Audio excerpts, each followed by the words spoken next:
You know. God, we got Apostle AHRAMLAB on. YAHAWASHI'S Apostle. God. I just wanted to just make a comment on what Ariana had just spoke on. You know, he's speaking about the temple being rent. God. Now, once Yahawashi gave up the spirit on the cross, prior to that, the law of sacrifice is still in effect. Mm-hmm.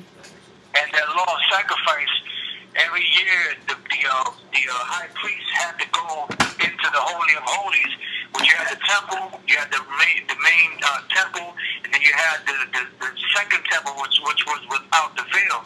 Which the veil that they had to go, that the high priest had to go through, was where the presence of Yahweh would appear to them. You know, when he would sanctify the sins of the nation of Israel. So once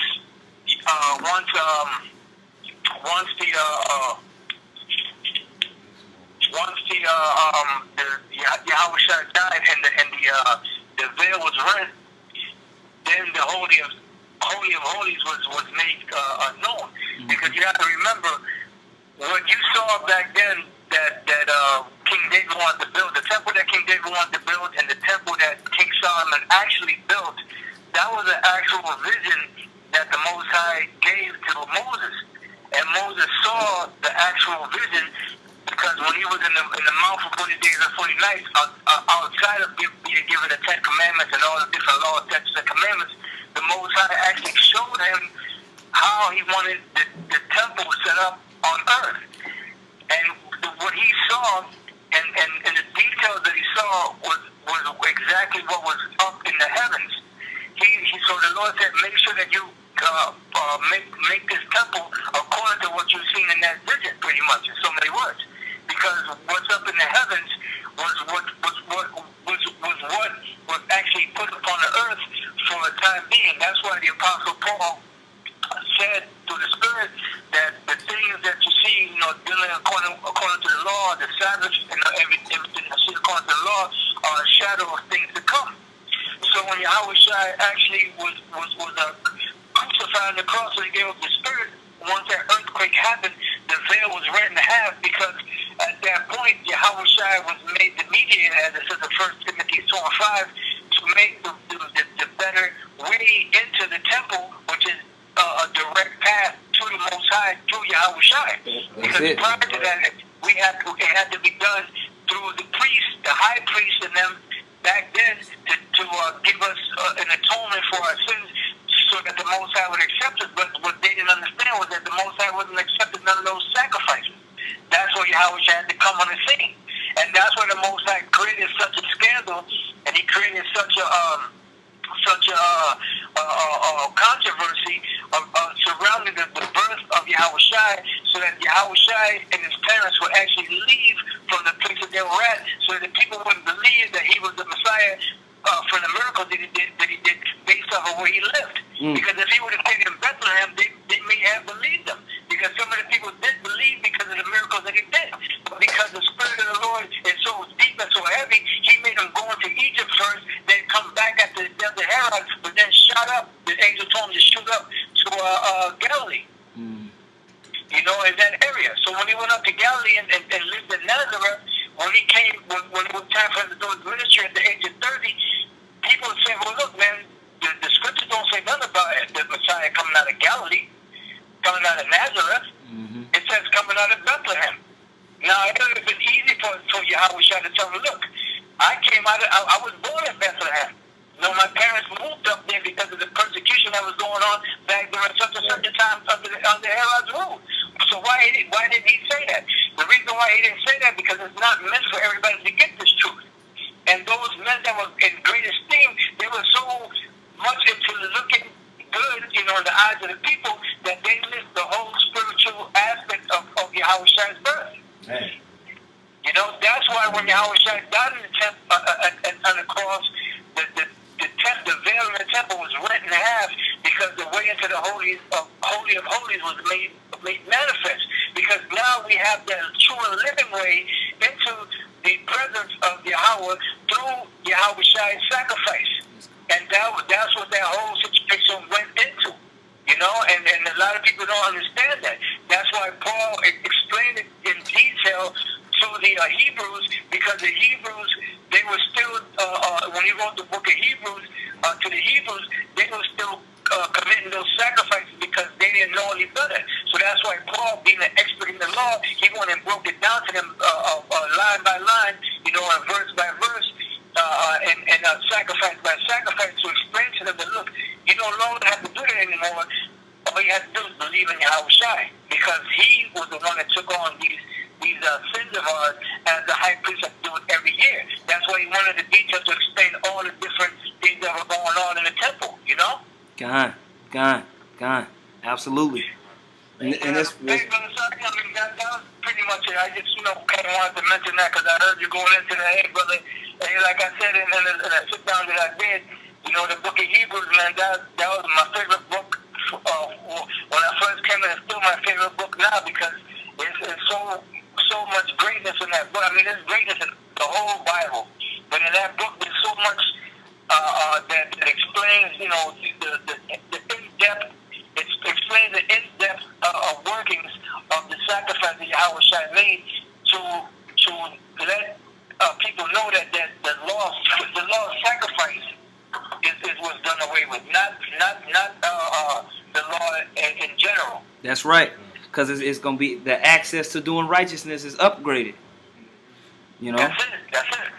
You know, so now what's left of the new covenant is for the laws to be written into our inward parts. There you go. And then once that's accomplished, then the second testament is complete. That's right. Right. Hey, bro, man, I want to hold y'all up. Hey, so I was saying.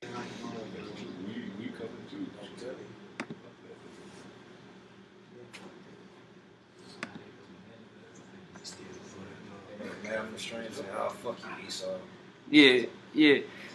But I'm still going to just touch on this real quick. If it record, great. If it don't record, I'll just sit down on it. Alright. We're back on. Alright, so I just want to pull real quick some of the things that Apostle AHRAMLAB touched on and kind of bring it home. Now, this is what Paul said in Philippians, the 3rd chapter, the 3rd verse.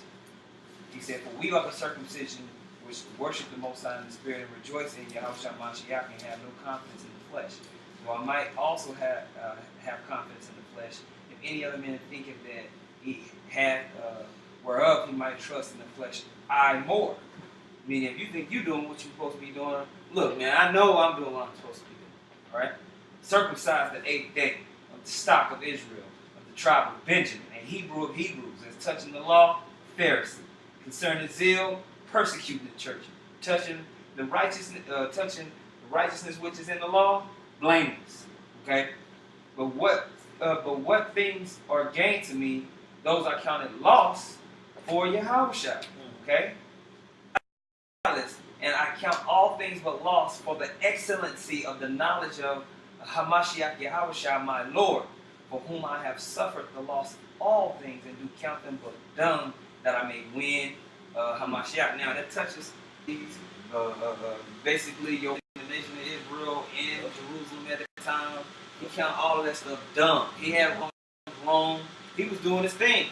Paul was living a good life. Paul said, "I was circumcised on the 8th day." Yeah, look. What you talking about? Look, Jack. I'm what that is. But without Yahawashi, don't none of that matter. None of that matters. You know? He understand it when he was knocked off the horse. Now, right, brothers can go and read that. I'm going to keep it moving. Okay? Now, this is Luke 1 and 67.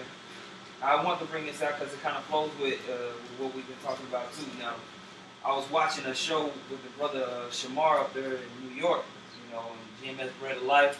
They did one to talk about, they just put up a video called Back to the Basics. He just ran over this real quick, but this flows, okay? As Luke 1 and 67, and his father Zacharias was filled with the Holy Ghost and prophesied, saying, "Blessed be the Lord of power of Israel, for he hath visited and redeemed his people. He hath raised up a horn of salvation for us in the house of his servant David, and as he spake by the holy prophets, which have been since the world began, that we should be saved from our enemies and from the hand of all that hate us,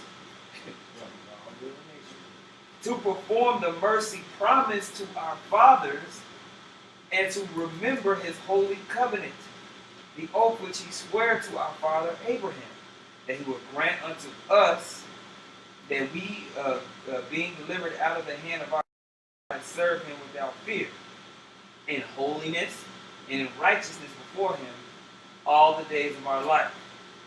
And thou, child, shalt be called the prophet of the highest, and thou shalt go before the face of the Lord to prepare his ways. Okay? To give knowledge of salvation unto his people by the remission of their sins. And that was done through the sacrifice of Yahawashi. Alright? So the Spirit was on Zacharias because he understood this is who he's talking about. He's fulfilling all these prophecies. John the Baptist, before the disciples came into the so-called, started following Yahawashi himself, he was teaching. Yeah. He was teaching the people, like, look, breaking the Old Testament down, breaking the scrolls down. Look, this and this and that and that. Paul ran into one of his followers that didn't know about the baptism of Yahawashi. Yeah, that's right. That's right. Yeah, so he had people who were following him. Okay. Also a few of the disciples. Yeah. Yep. Well, Peter, Andrew, it might have been one more if I'm not mistaken, but yeah, man. I want to go into this. So the prophecies concerning Yahawashi, and basically what Apostle AHRAMLAB was saying was, when you read in the book of Hebrews, Paul is giving a very detailed explanation of the severity and the meaning of Yahawashi's sacrifice and what it meant for the nation of Israel. Okay? That not through the sacrifices that was happening within the holies of holies anymore. It was through the sacrifice that Yahawashi made for the nation of Israel that we have access to glory. We have access to that to be glorified eventually, man. Go back into our land and receive of all those things promised. Okay? So this is Matthew 27:50. Yahawashi, when he had cried again with a loud voice, yielded up the ghost. And behold, the veil of the temple was rent in twain from the top to the bottom, and the earth did quake, and rocks did rent. Okay? So it says that the veil of the temple was rent. Alright? Now, you look that word up in the Greek.